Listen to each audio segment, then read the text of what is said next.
최순애 시사평론가 나와 계시죠? 네, 안녕하세요. 김찬희 부소장도 나와 계시죠? 네, 안녕하십니까. 예. 두 분 다 연결해서 이렇게 얘기 나누는 건 굉장히 오랜만인 것 같습니다. 네, 그러네요. 예. 코로나 상황이 워낙 엄중해서요. 지금 조금은 이 3차 대유행의 이 정점은 지났다고 하니까요. 코로나 상황보다는 이 정치 현안에 대한 얘기들을 나누는 시간으로 2부를 꾸미도록 하겠습니다. 두 분과 먼저 얘기를 나눌 부분은요. 지금 4월 서울시장, 부산시장 보궐선거를 앞두고 후보들 간에 또 여야 정치권의 긴장감이 여전하지만 이 당 내부에서도 잘 보이지 않는 혹은 두드러지는 경우도 있고요. 이런저런 좀 논란 또 변수들이 흘러나오는 것 같습니다. 그 얘기를 오늘 좀 해보도록 하겠습니다. 먼저 민주당 상황부터 보면 민주당 내부에서는 이낙연 대표 또 이재명 경기지사 이 두 분이 확고한 대선 후보 주자군에 이제 분류가 되는데 이 지지자들 사이에 상당히 좀 갈등이라고 해야 될까요? 경쟁이라고 해야 될까? 이런 게 좀 많은 것 같습니다. 이 부분부터 먼저 얘기를 좀 해보도록 하죠. 김찬희 부소장께서 이 부분 좀 얘기를 시작해 주실까요? 네, 지금 이제 6일부터죠. 지난주 수요일부터 시작이 됐는데 이제 민주당의 당원 게시판에서 네. 권리당원들이 이제 투표를 시작을 했습니다. 물론 법적 구속력이라든가 이런 건 없는 건데 일종의 인기 투표 같은 그런 성향을 띠고 있죠. 근데 이제 첫 번째 시작 등은 이제 당 대표 이낙연 대표죠. 퇴진 요구 권리당원 찬반 투표가 있었습니다. 예. 결과가 어떻게 나왔냐면 10일 오전 기준으로 볼 때 퇴진하라가 3,422명, 퇴진에 반대한다가 6,719명이 나왔습니다. 그러니까 퇴진 찬성한 사람은 34%에 지나지 않죠. 예. 요 투표가 있자마자 뒤이어서 아무래도 요 투표에 좀 반감을 갖고 있는 당원들일 것 같은데 네. 이재명 지사 출당을 위한 권리당원 투표를 같이 제안이 돼서 이게 동시에 진행이 됐습니다. 요거는 이제 10일 오전 기준에서 볼 때 출당을 하라가 6,561명, 출당에 반대한다가 326명으로 95%가 출당을 찬성하는 것이었습니다. 네. 그러니까 권리당원이 한 투표에서는 지금 당대표 퇴진은 34%가 찬성했는데 이재명 지사 출당은 95%가 출당에 찬성한 것이니까 당원들 간에 특히 권리당원들 간에 이 부분에 관해서 이제 논쟁이 가열화되면서 이른바 이제 친문 권리당원의 강한 어떤 메시지가 네. 이 당대표 권리당원 게시판에 이제 달궈졌다 이렇게 판단할 수 있겠습니다. 아니 근데 이 민주당 그 권리당원들 간에 이 당대표 사퇴 또 이 경기지사 출당 이런 투표가 시작된 무슨 계기가 있었나요? 계기가 이제 첫 번째로는 이제 최근에 이제 1월 1일 날 예. 일단 당대표가 일단 사면에 대한 얘기를 꺼냈죠. 이거에 관해서 이제 당내 여론이나 국민적 여론에 대해서 이제 이런 부분에 대한 갑론을박이 벌어졌고, 예. 이 부분에 관해서 먼저 당대표 퇴진 요구에 대한 찬반 투표가 먼저 진행이 됐고, 이낙연 대표가 이제 사면론을 제기하면서 네. 당내에 이제 반대 의견이 제기되면서 찬반 투표가 시작된 거군요. 네네. 요거에 대해서 이제 반감을 갖는 권리당원들이 그러면 이재명 출당을 위한 권리당원 투표도 같이 진행하자. 이렇게 돼서 여기에 오히려 힘이 집중이 된 그런 상황이 됐던 것 같습니다. 예. 이 민주당 내에 이 보이지 않는 경쟁 또 보이지 않는 갈등이 내재되어 있는 것 같은데요. 네. 이 부분은 이 최순애 시사평론가는 어떻게 바라보세요? 이 대표 퇴진을 요구하는 그 게시판에 글을 올린 세력이 이 지사 지지층이 아니냐라는 이렇게 오해 내지는 뭔가 미묘한 갈등이 있어서 지지당원들 간에 그런 뒷얘기가 좀 있긴 하더라고요. 근데 사실 이 대표의 사면 발언 자체를 이제 반대하는 개인의 의견은 있을 수 있으나 예. 이제 일부 당원들이 퇴진까지 이제 요구하는 게시글을 올린 거는 저는 과도한 애정을 표현한 거 아닌가 싶은 생각이 들고 어차피 이 대표는 3월 초에 이제 퇴임을 할 예정이고 그다음에 이제 이 대표로서 이제 사면을 건의하겠다는 발언 자체가 정치적으로 저는 문제가 있다고 보지는 않습니다. 그래서 네. 그리고 이 투표 자체 투표율은 높긴 하지만 투표에 참여한 숫자 자체 권리당원의 숫자 자체가 그렇게 물론 소수라도 이제 유의미한 의미하다고 해석할 수는 있겠으나 전체 권리당원을 대표한다고 볼 수는 없기 때문에 사실은 뭐 이 투표에 참여한 권리당원의 수가 그렇게 많지 않거든요. 그러니까 저는 그런 면에서 볼 때 이게 물론 이제 상징하는 건 있어요. 이 대표와 이 지사가 지지자 간의 어떤 치열한 경쟁심 내지는 세대결 이런 양상이 이제 앞으로 이제 대선 후보 경선까지 갈 가능성이 있어 보이는 측면이 좀 있고 네. 어쨌거나 이제 이 지사 측면에서는 이 지사 입장에서는 참여한 뭐 한 10,000명 내외 정도의 그 투표에서 찬성하는 투표수가 더 많은 거는 사실이기 때문에 뭐 경선을 통과하려면 어차피 권리당원 수를 늘려야 될 부분은 좀 있겠다라는 생각은 들지만 요거 자체를 이렇게 뭐 과도하게 내지는 뭐 그렇게 해석할 필요는 없지만 조금 뭐 잠재되어 있는 어떤 뭐 치열한 세대결을 뭐 내포하고 있다라는 생각은 듭니다. 네. 이낙연 대표가 이 사면론을 제기하면서 어떤 정치적인 득실을 따진다면 이 득보다는 좀 실이 많지 않았나 싶은데 김찬희 부소장님. 네, 그런 말이 있죠. 총리가 대통령이 되기 어렵다. 네. 그런 말이 있죠. 근데 이낙연 대표가 직전 총리 아니었습니까? 아무래도 이제 총리를 하다 보면 정무적인 일을 하게 되고 과거 정권의 잘못을 같이 떠안기 때문에 그런 의미에서 좀 지금 좀 여론이 좋지 않지 않습니까? 좀 그래서 예. 아마 민주당의 친문 주류 또는 청와대와 결을 좀 달리해야 된다는 좀 조급함이 앞선 게 아닌가 이런 생각이 좀 들고요. 또 한편에서 보면 좀 이낙연 지금 대표가 좀 노선이 좀 분명치가 않죠. 경쟁자인 이재명 지사하고 비교해 보면 이재명 지사는 라인이 분명하지 않습니까? 기본소득, 기본주택, 기본대출. 서민 중심의 개혁 성향이 굉장히 강한데 그에 반해서 이낙연 대표는 노선이 좀 불투명하다. 네. 이런 얘기가 좀 많이 나왔기 때문에 그걸 좀 분명히 부각시키고 싶은 그런 의도가 있었던 것 같습니다. 세 번째로는 이제 또 많이 얘기하는 것으로 선거에서 승리하려면 미드를 잡아야 된다. 중간층을 잡아야 된다. 그런 얘기가 있지 않습니까? 예. 각각의 세력은 원래 확고한 지지층이 있으면 부동층이 있는데 중간을 잡아야 되는데 아마 사면론을 제시한 거는 이게 미드를 잡는 데 도움이 된다고 정치적으로 또 판단하신 게 아닌가 싶은데 네. 저는 그게 꼭 미들인지 잘 모르겠습니다. 저는 미들이 예를 들면 꼭 미들이 뭐라고 얘기하냐면 이렇게 얘기해야 되는 게 아니냐. 과거에 대선 때와 총선 때 민주당을 찍었는데 최근에 여러 가지 사태로 인해서 민주당 지지대열에서 이탈한 세력이 미들이 아닌가. 과연 이걸 미들이라고 볼 때 그 미들이 과연 사면이 가장 시급한 과제라고 생각할 것인가. 이런 부분에서는 저는 좀 의견이 좀 다르다. 이런 생각이 들고요. 네. 어쨌건 간에 자신의 중도 통합 노선을 정확하게 부각시키기 위한 그런 효과는 거두려고 의도한 것이 아닌가 이런 생각이 듭니다. 예. 아무튼 이낙연 대표의 사면론에 이재명 지사가 조금은 좀 이 정치적인 이득은 좀 취한 게 아닌가 이런 생각이 좀 들고요. 그래서 그런지 이 정세균 국무총리의 요즘 이 발언이나 또 이런 이 국회 내에서 보여주는 태도 등이 이제 여러 가지 이 관측을 낳고 있습니다. 특히 이재명 지사와도 좀 어떤 나이선, 물론 SNS상이지만 나이선 좀 대립을 보였고요. 이 부분은 최순애 평론가께서 좀 얘기해 주시죠. 일단 엊그저께 그 대정부 질문에서 이제 총리로서 이제 대답하는 것을 보면 일단 지금 현재 국정 지지도가 계속 떨어지고 있잖아요. 그리고 또 민주당의 지지도도 떨어지고 있는 상황에서 그 야당 의원들로부터의 그 대정부 질문에 뭐 밀리지 않겠다라는 어떤 그런 태세를 좀 갖추고 나와서 어쨌든 대답을 되게 공세적으로 했던 거죠. 그래서 그동안 이제 정세균 총리가 보여줬던 뭐 온화한 이미지 이런 것에 좀 다른 언행을 보였기 때문에 이제 아마 또 얘기가 되고 있는 것 같고. 그전에는 그 애칭이 미스터 스마일이었잖아요. 네. 그래서 뭐 이렇게 좀 온화한 표현과 뭐 그런 미소 띈 얼굴이 어떻든 뭐 트레이드 마크였는데 근데 어떤 그런 전체적인 지금 분위기상에서 지금 공세적인 모습을 좀 보였던 것 같고요.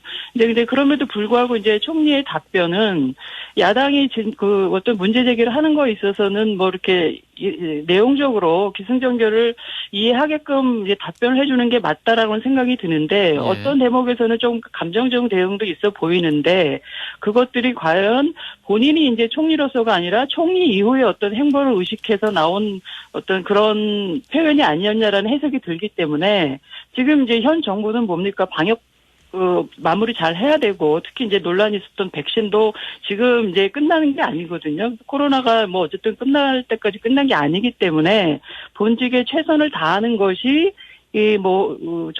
총리 이후에 어떤 행보를 가려고 하는지는 모르겠으나 그것이 좀 적절하다. 그 다음 이후, 어쨌든 지난 연말부터 계속 정 총리에 대한 개인 홍보 부분이 논란이 좀 되어 왔었고, 근데 지금은 뭐 그거를 일정 정도 정리한 것처럼 보이긴 하는데, 현직 총리가 자꾸 대선 이후, 그러니까 대선을 생각한다.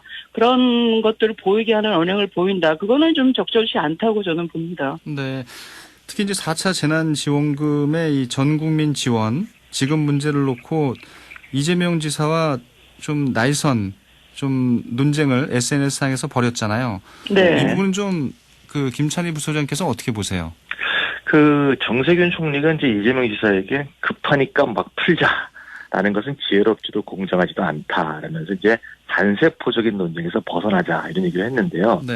좀 전에 이제 박형준 의원께서도 그런 얘기를 하셨는데 3차 재난지원금이 끝나지도 않았는데 4차 보편 지급 이런 얘기를 얘기하는 건 좀 앞선 거 아니냐 이런 얘기를 하시는데 예. 제 생각에는 3차 재난지원금도 2차 재난지원금이 다 지급되기 전에 3차 재난지원금도 사실 거론이 됐거든요. 아, 그랬었나요? 네, 선별지급이란 건 선별도 해야 되고 또 선별된 사람이 신청도 해야 되고 지급 과정이 매우 복잡합니다. 그에 반해서 우리가 1차 보편재난지원금은 굉장히 지급이 빨리 됐죠. 카드에 그냥 뭐 모두에게 다 지급하는 거니까요. 그런 건 이제 적절하지 않은 것 같고 새해가 됐고 또 얼만큼 지금 사실 선별지급이 좋은 것인데요.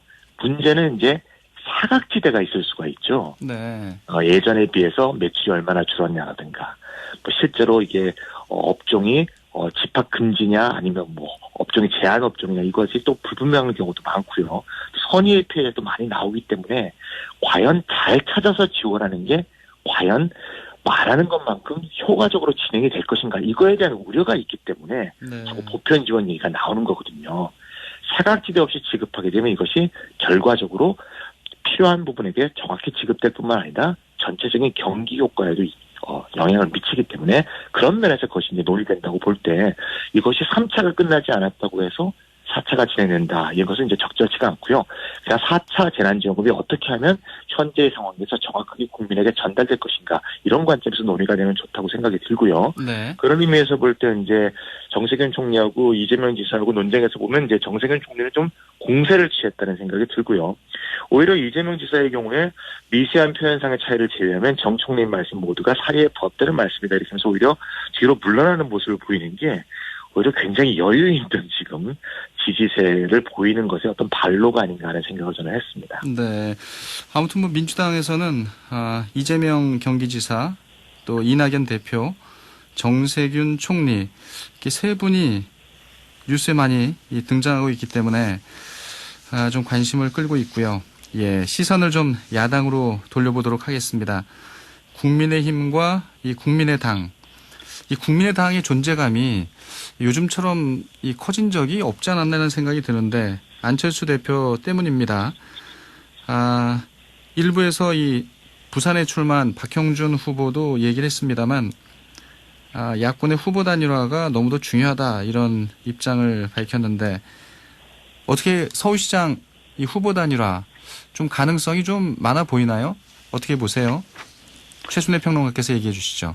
예, 지금까지 상황을 정리하면 일단 크게 두 가지 가능성으로 좀 수렴이 되는 것 같습니다. 지금까지는요. 일단 첫 번째는 안철수 국민의당 대표가 그 당대당 통합은 검토 가능하다고 하는 입장을 이제 한번 보였기 때문에 국민의힘과 국민의당이 이제 어떤 합당 그리고 더 나아가서 화학적 결합까지 할 수 있는 가능성이 있다라는 거고 그리고 좀 이런 차원에서 안철수 대표는 뭐 어제 김동열 교수도 만났고 뭐 지금 일설에는 뭐 부산의 이현주 전 의원한테도 만나자고 했다라는 설이 있어요. 그래서 예.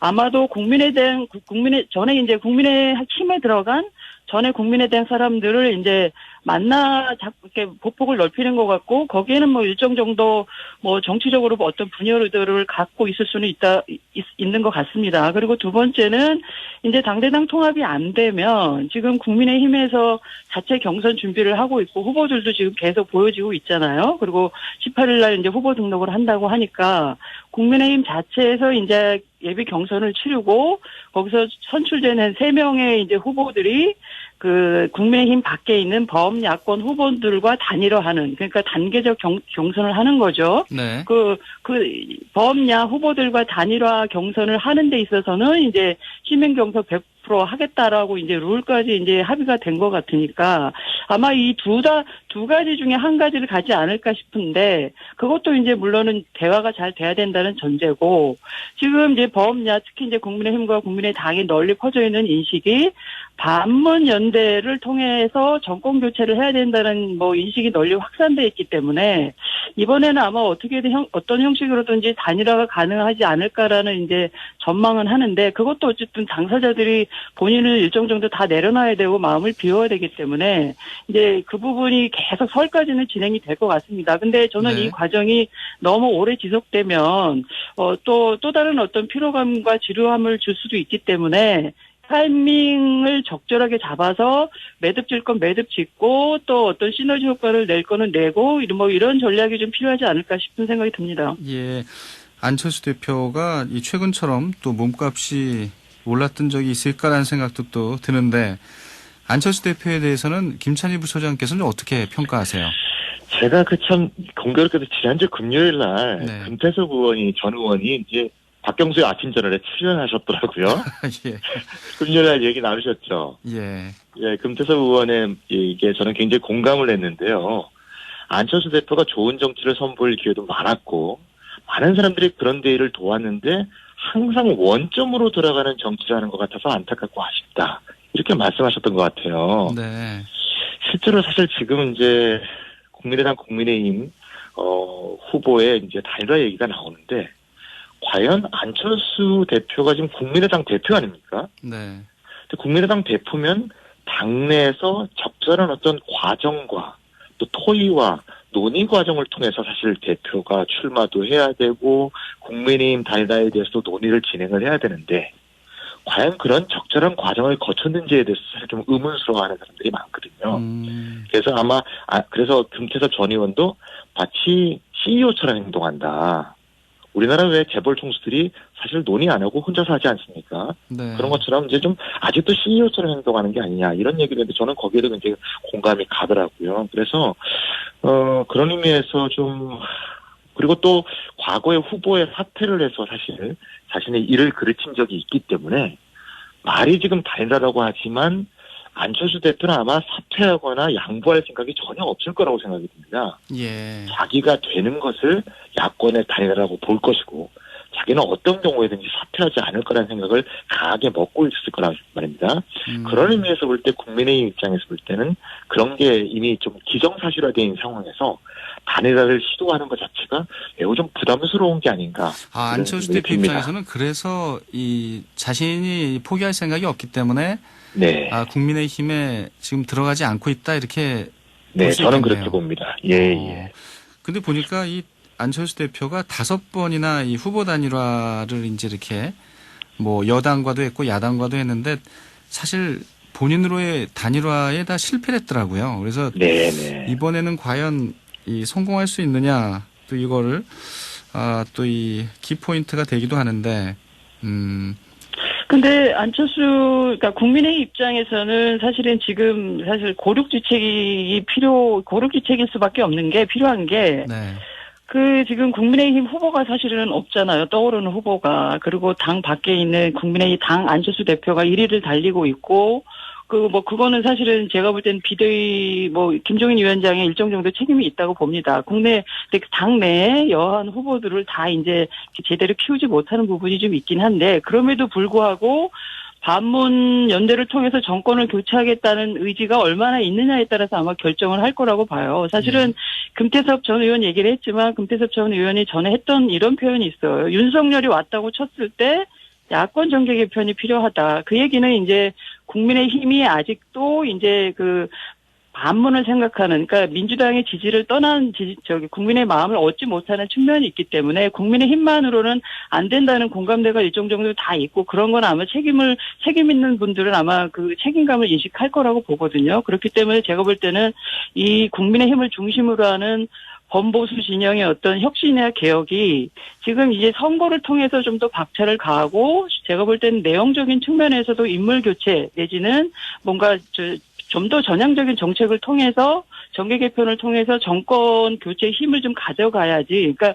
그것이 인물과 내용으로 저는 담보돼야 된다고 보고, 그렇다면 국민의힘이 지금 후보 선출 과정에서부터 뭔가 다른 모양새를 좀 보여준다면, 뭐 비록 인물이 안철수 대표에 대한 뭐 찬반은 있을 수 있다고 봐요. 과거 행적이나 여러 가지 때문에. 근데 그것이 과연 앞으로도 계속 그렇게 가리라는 어떤 그런 것들 때문에 그 선택을 안 한다고 했을 때 그러니까 국민의힘이 가져가야 될 어떤 데미지, 손해 이런 것들은 좀 클 거라고 보기 때문에 저는 뭐 긍정적으로 보는 입장이고 저는 그렇게 변해야 된다고 생각을 합니다. 아무튼 뭐 새해 들어서 이 야권의 좀 페이스가 좀 두드러지는데 내부적으로는 좀 안 좋은 일들이 잇따라 벌어지고 있습니다.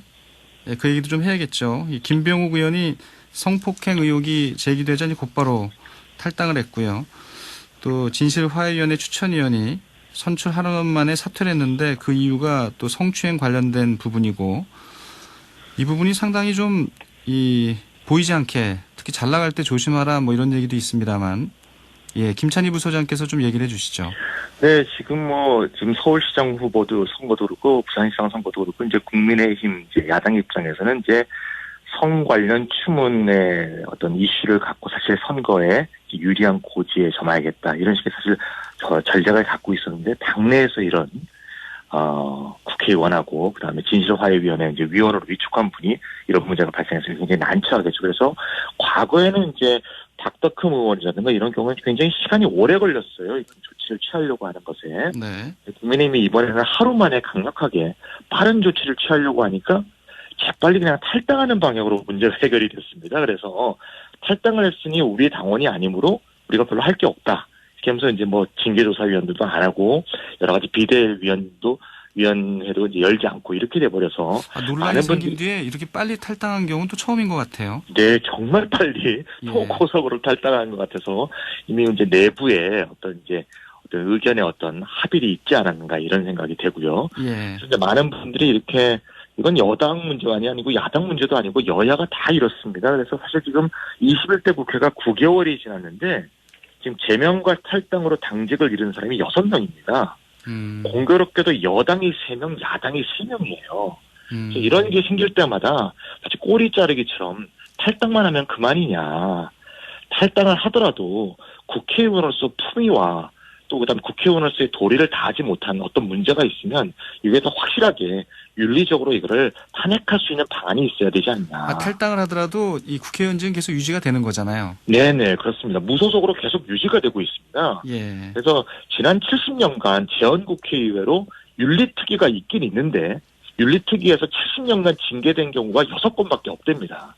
그래서 이번 건에 의회 윤리법을 새로 제정하던가 외부 인사가 참여하는 독립적이고 상설적인 징계위원회가 필요하지 않는가 이런 얘기도 나오고 있는 그런 상황입니다. 예, 이 국회 윤리특위에도 사실 여야 의원들이 들어가기 때문에 네. 사실 이제 셀프 징계가 많이 이루어지니까 네, 동업자 감싸주기가 돼버리는 거죠. 그렇죠. 예, 네. 이게 그러니까 21대 국회가 시작되고 나서 여당 3명, 야당 3명이 다 이 문제가 생기면서 탈당을 해서 의원직을 좀 유지하고 있는. 네, 탈당과 제명이죠. 참 뭐. 그렇죠. 비례대표는 또 제명이 돼야 또 의원직 유지된다 그러더라고요. 네네. 참 아무튼 이 정치권의 이 개혁은 국민들이 진짜 눈을 부릅뜨고 계속 지켜봐야 될 사안인 것 같습니다. 예, 두 분과 함께 오늘 얘기 나눴는데요. 여기서 마무리 짓도록 하죠. 예, 오늘 고맙습니다. 네, 감사합니다. 금주의 정치전망 김찬희 정치경제연구소 대안부소장 최순애 시사평론가였습니다.